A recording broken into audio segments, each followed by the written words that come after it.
Good morning students. आज अपन पढ़ेंगे विद्युत धारा एवं मुक्त इलेक्ट्रॉनों के अपवहन वेग में संबंध आई व वीडी में संबंध पढ़ेंगे। माना कि एल लंबाई व कैपिटल ए अनुप्रस्थ काट क्षेत्रफल या मोटाई का एक चालक तार है। इस चालक तार के एकांक आयतन में मुक्त इलेक्ट्रॉनों की संख्या अर्थात आवेश घनत्व का मान स्मॉल n है। जब इस चालक तार के सिरों के बीच V विभवांतर वाली बैटरी या सेल को आरोपित किया जाता है तो इस चालक के अंदर मुक्त इलेक्ट्रॉन अपवहन वेग Vd के साथ निश्चित दिशा में बैटरी के धनात्मक सिरे की तरफ गति करते हैं। तब चालक तार से t सेकंड में निश्चित दिशा में गुजरने वाले मुक्त इलेक्ट्रॉनों की संख्या कैपिटल N बराबर एकांक आयतन में इलेक्ट्रॉनों की संख्या मल्टीपल आयतन। तो इस तार का आयतन हो जाएगा A मल्टीप्लाई L जो बेलन का आयतन होगा। तो कुल मुक्त इलेक्ट्रॉनों की संख्या होगी small n multiply A multiply L। अब देखिए प्रत्येक मुक्त इलेक्ट्रॉन पर आवेश स्मॉल e होता है। अतः t सेकंड में उस चालक से निश्चित दिशा में गुजरने वाले कुल आवेश का जो मान होगा वो होगा q बराबर कैपिटल N मल्टीप्लाई E, जहां E है प्रत्येक का इलेक्ट्रॉन पर आवेश का मान। तो देखिए कुल आवेश हो जाएगा Q बराबर N multiple A multiple L multiple E, जहां L है उस चालक तार की लंबाई। अब देखिए यदि इलेक्ट्रॉन्स Vd वेग से गति करते हैं तो t सेकंड बाद उनके द्वारा तय की गई दूरी हो जाएगी L, अर्थात एक सिरे से दूसरे सिरे तक आने में लगा समय t। तो L equal to Vd into t। तो Q equal to small n multiply A multiply Vd multiply t into multiply small e। अब देखिए आवेशों के प्रवाह की दर को धारा कहते हैं, अर्थात एकांक समय के अंदर जो आवेश प्रवाहित होगा उसे धारा कहेंगे। तो dq upon dt equal to NEAVD और dq अपॉन dt हो गया I। तो विद्युत धारा बराबर NEAVD, ये विद्युत धारा एवं मुक्त इलेक्ट्रॉनों के अपवहन वेग में संबंध आ गया है। ये ध्यान रखें विद्युत धारा की जो दिशा होगी वो मुक्त इलेक्ट्रॉनों के अपवहन वेग के विपरीत होती है, क्योंकि इलेक्ट्रॉन पर ऋणात्मक आवेश होता है। इससे आगे अपन लेंगे धारा घनत्व किसे कहते हैं, अर्थात करंट डेंसिटी क्या होती है, और इसको अपन J से दर्शाते हैं।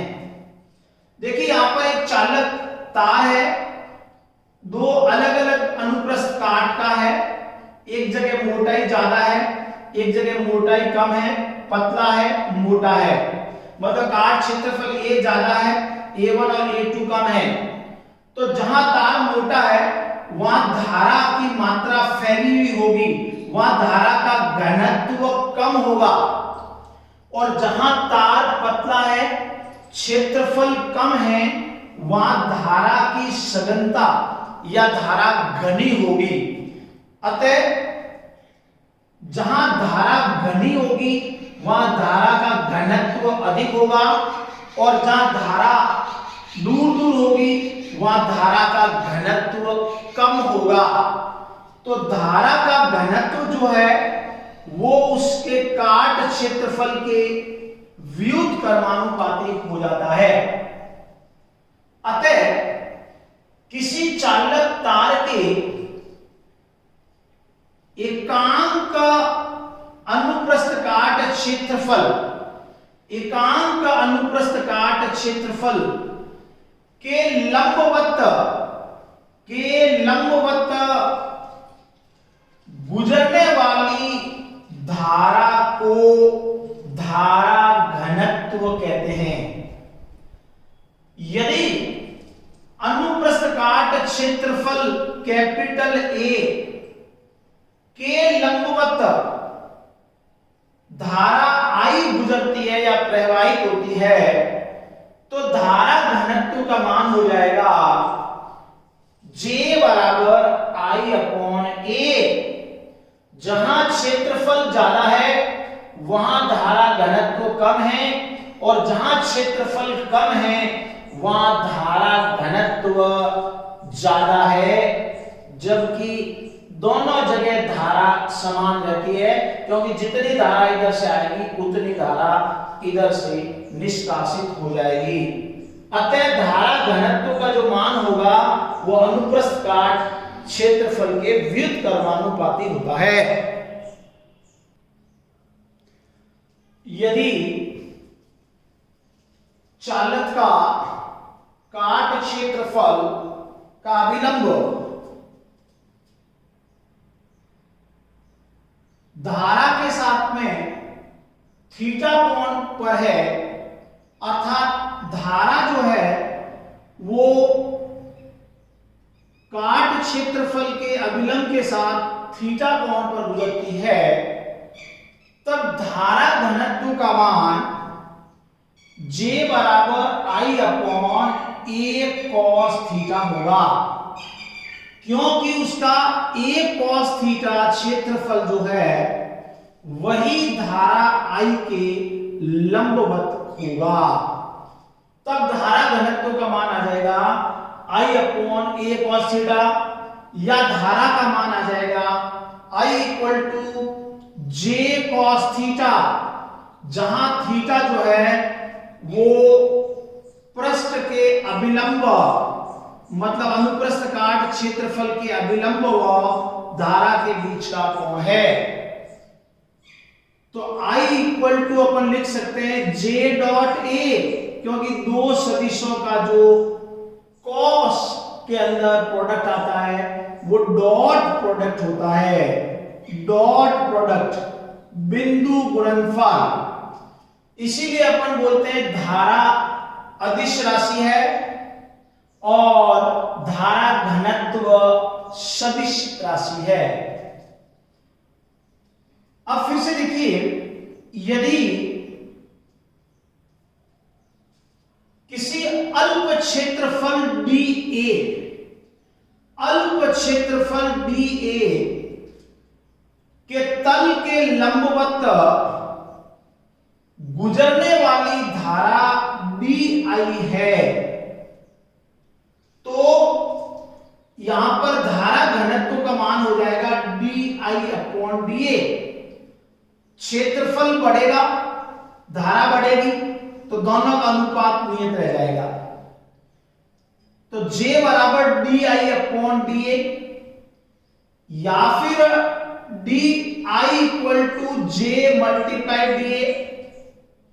और अब अगर अपने कोई संपूर्ण क्षेत्रफल से धारा का मान ज्ञात करना है तो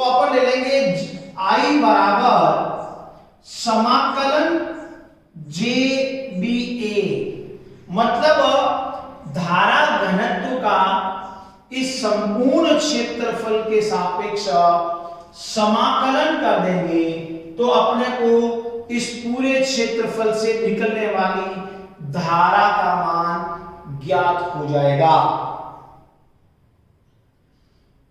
अब फिर से देखिए,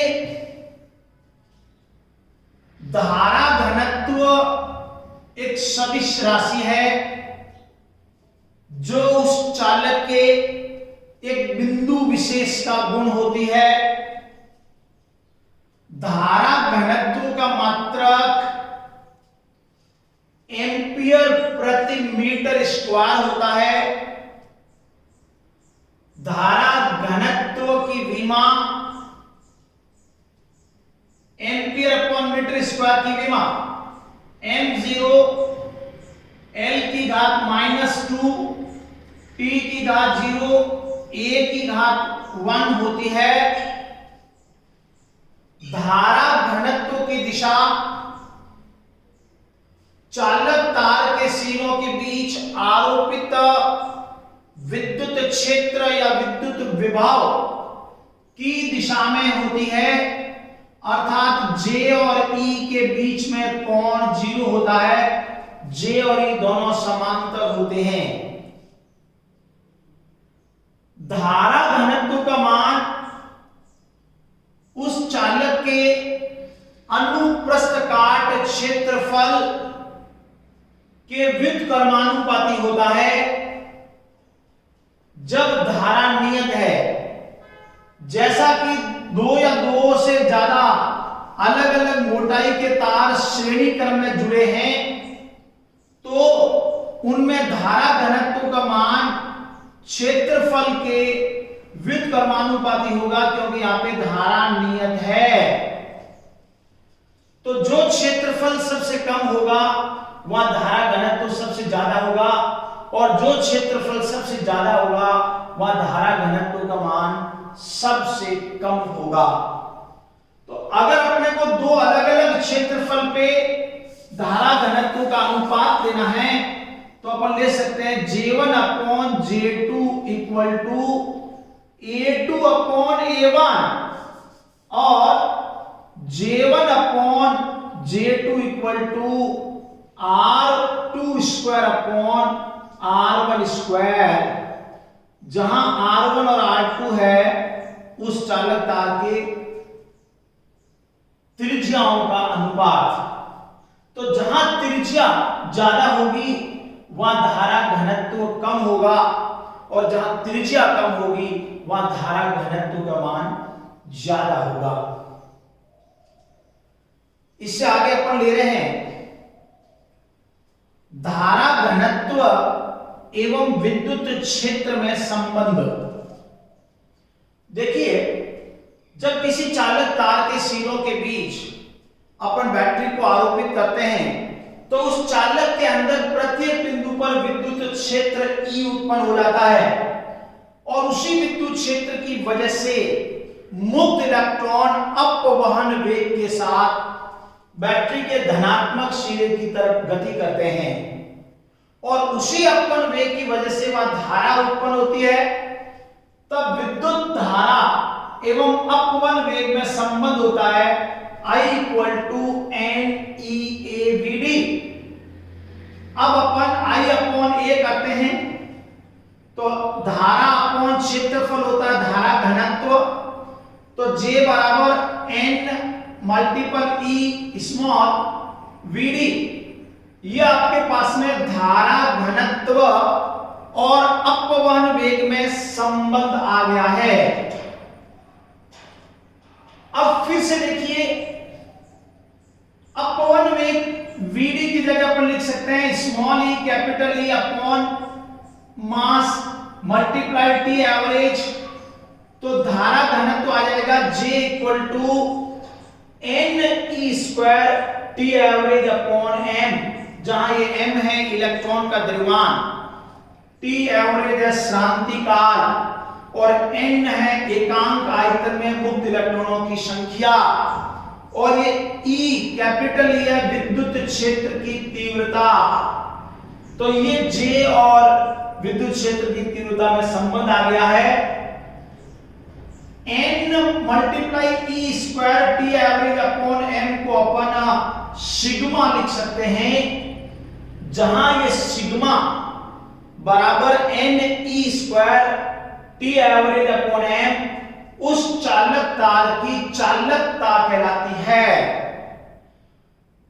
अतः J equal to sigma multiply capital E को अपन ओम का नियम कहते हैं सदिश रूप में। यदि अपन धारा घनत्व और विद्युत क्षेत्र की तीव्रता के बीच में वक्र बनाएं तो अपने को मूल बिंदु से गुजरने वाली एक सरल रेखा प्राप्त होती है। J को y अक्ष की तरफ लेते हैं, E को x अक्ष की तरफ लेते हैं, तो इस वक्र का जो झुकाव कोण होगा E अक्ष के साथ वो चालकता के बराबर होगा। दिए गए तार की चालकता नियत है तो उसमें धारा घनत्व जो होगा विद्युत क्षेत्र के समानुपाती होगा।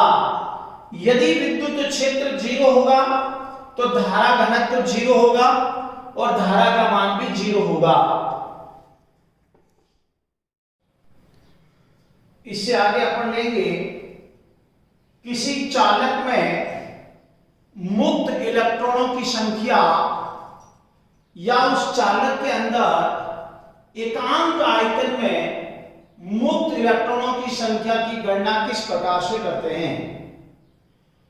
तो मान लीजिए किसी चालक का अनुप्रस्थ काट क्षेत्रफल A है और उसके तार की लंबाई L है, चालक तार के पदार्थ का घनत्व D है एवं उस चालक तार के पदार्थ का परमाणु क्रमांक Mp है। तो सबसे पहले अपन ये पता करेंगे कि उस दिए गए चालक तार में कुल परमाणुओं की संख्या कितनी है। उसके लिए सबसे पहले अपन उस चालक तार का द्रव्यमान निकालेंगे। द्रव्यमान बराबर होता है घनत्व गुणा आयतन, A इंटू L उसका आयतन मल्टीप्लाई घनत्व, ये उसका द्रव्यमान हो गया है। अगर ये सेंटीमीटर में है, ये सेंटीमीटर में है और ये ग्राम्स में है तो द्रव्यमान ग्राम्स में आ जाएगा और किलोग्राम में तो किलोग्राम आ जाएगा। सामान्यतः किसी भी परमाणु का परमाणु क्रमांक ग्राम्स में होता है, इसलिए इसको अपन ग्राम्स में ही लेंगे। तो अब देखिए Mp परमाणु क्रमांक वाले पदार्थ में परमाणुओं की जो संख्या होगी वो एवोगाड्रो संख्या होगी। अर्थात Mp परमाणु क्रमांक वाले पदार्थ में परमाणुओं की संख्या हमेशा एवोगाड्रो संख्या के बराबर होती है। तो उस पदार्थ के 1 ग्राम में परमाणुओं की संख्या एवोगाड्रो संख्या अपॉन परमाणु क्रमांक, तो m ग्राम्स मतलब इस m ग्राम के अंदर कुल परमाणुओं की संख्या हो जाएगी 6.0293 मल्टीपल 10 टू पावर 23 अपॉन परमाणु क्रमांक मल्टीप्लाई उस तार का द्रव्यमान, ये ग्राम्स में होगा, ध्यान रखें ग्राम्स में। यदि इस तार का एक परमाणु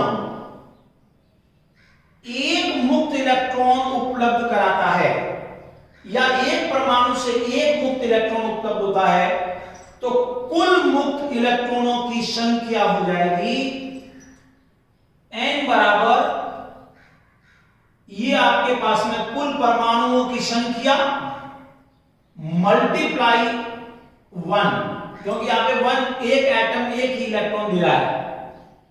इस m की जगह आपने लिख दिया आयतन गुणा घनत्व यहां से, तो ये कुल मुक्त इलेक्ट्रॉनों की संख्या हुई उस पदार्थ में।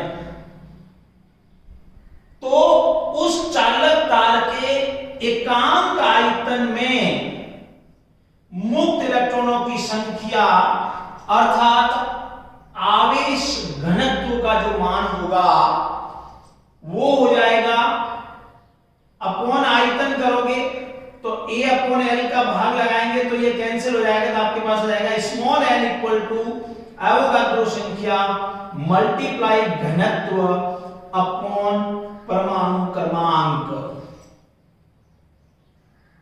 इस प्रकार अपन एकांक आयतन में मुक्त इलेक्ट्रॉनों की संख्या निकाल सकते हैं।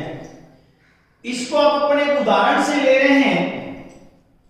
चांदी के तार का काट क्षेत्रफल दे रखा है 1 × 10⁻⁴ मीटर स्क्वायर। उसके तार की लंबाई दे रखी है 2 मीटर और चांदी के तार का घनत्व दिया हुआ है 105 × 10⁻² किलोग्राम पर मीटर क्यूब में है, पर मीटर क्यूब में। और चांदी के परमाणु भार का मान 108 है, ये ग्राम्स में होगा। तो एक परमाणु जो है वो 2 मुक्त इलेक्ट्रॉन उपलब्ध कराता है, 2। तो उसके एकांक आयतन में मुक्त इलेक्ट्रॉनों की संख्या कितनी होगी? तो देखिए एकांक आयतन में मुक्त इलेक्ट्रॉनों की संख्या होती है एवोगाड्रो संख्या अपॉन परमाणु क्रमांक मल्टीप्लाई घनत्व। यहां घनत्व किलोग्राम्स में दिया हुआ है जिसको अपने को ग्राम्स में बदलना पड़ेगा, तो 10⁻³ हो जाएगा। और एक परमाणु जो है 2 इलेक्ट्रॉन मुक्त दे रहा है, तो मल्टीपल या 2 करेंगे, अतः उसके एकांक आयतन के अंदर कुल मुक्त इलेक्ट्रॉनों की संख्या आ जाएगी 23.4 × 10⁴ इलेक्ट्रॉन्स आएंगे पर मीटर क्यूब में, क्योंकि अपने को मीटर में कन्वर्ट करना है। अब देखिए एक एग्जांपल और है आपके पास में। तांबे के तार के लिए उसका काट क्षेत्रफल दे रखा है 3 × 10⁻⁶। प्रतिरोधकता दे रखी है 1.7 × 10⁻⁸ ओम × मीटर। उस तार में धारा 10 एंपियर प्रवाहित हो रही है, उसका घनत्व आपको दे रखा है और उसका परमाणु क्रमांक दिया हुआ है। तो अपने को ज्ञात करना है इलेक्ट्रॉन का अपवहन वेग एवं शांति काल का मान। उसके लिए सबसे पहले अपने को उस तांबे के तार के एकांक आयतन में मुक्त इलेक्ट्रॉनों की संख्या ज्ञात करनी होगी। तो एकांक आयतन में मुक्त इलेक्ट्रॉन संख्या होती है एवोगाड्रो संख्या अपॉन परमाणु क्रमांक मल्टीप्लाई उसका घनत्व। अपने को इस घनत्व को किलोग्राम्स में दिया हुआ है, ग्राम्स में कन्वर्ट कर लोगे और इसको हल करेंगे तो आपके पास में कुल जो आएंगे मुक्त इलेक्ट्रॉनों की संख्या 8.48 10⁻28 आएगी पर मीटर क्यूब के अंदर। ये सेंटीमीटर क्यूब होती है और ये पर मीटर क्यूब आ जाएगी। उसके बाद Vd अपने को ज्ञात करना है, तो I = होता है NeAVd। तो Vd = हो जाएगा I/Ne मल्टीपल A। I का मान दे रखा है, N का मान आपने यहां से निकाल दिया है, ये पर मीटर क्यूब में है क्योंकि यहां पे क्षेत्रफल भी मीटर क्यूब में है। E इलेक्ट्रॉन का आवेश का मान है, A का मान आपको दे रखा है 3 × 10⁻⁶ मीटर क्यूब। इसको सॉल्व करेंगे तो आपके पास में अपवहन वेग का मान आ जाएगा 2.46 × 10⁻⁴ मीटर पर सेकेंड। फिर देखिए अपने को शांति काल निकालना है, तो रो = होता है m/ne² T एवरेज। प्रतिरोधकता का सूत्र ये होता है, तो यहां से आपके पास में श्रांति काल आ जाएगा m/n² रो। m का मान इलेक्ट्रॉन का द्रव्यमान 9.1 × 10⁻³ होता है।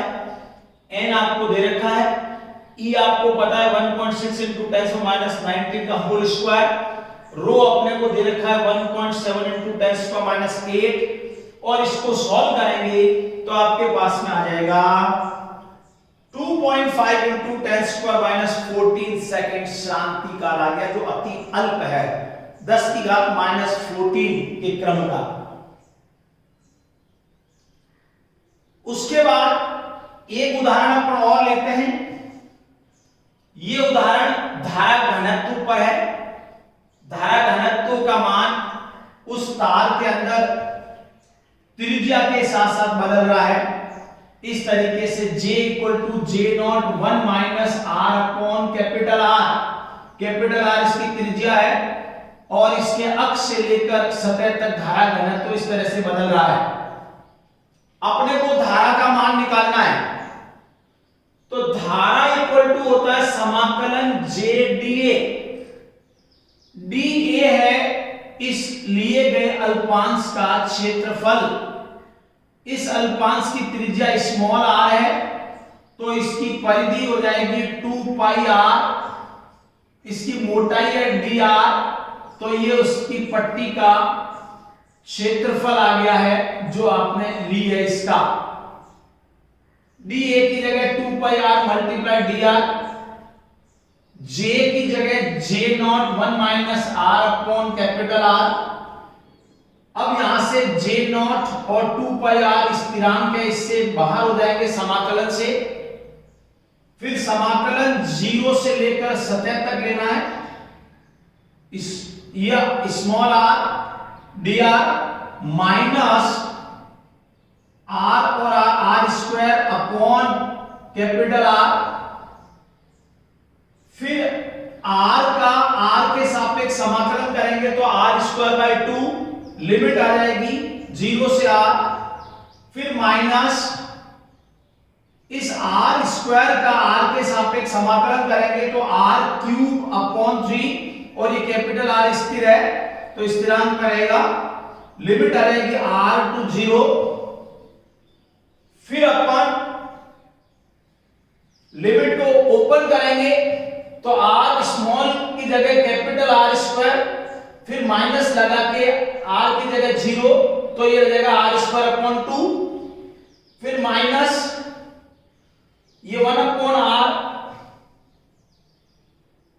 और r की जगह लिखेंगे कैपिटल R, तो r³ 3 माइनस 0। ये r³ से एक r कैंसिल होकर यहां रह जाएगा r²। फिर इसका एलसीएम लेंगे, हल करेंगे तो I = आ जाएगा J0 pi capital R²/3 ampere. ये उस तार में से प्रवाहित कुल धारा का मान हो जाएगा।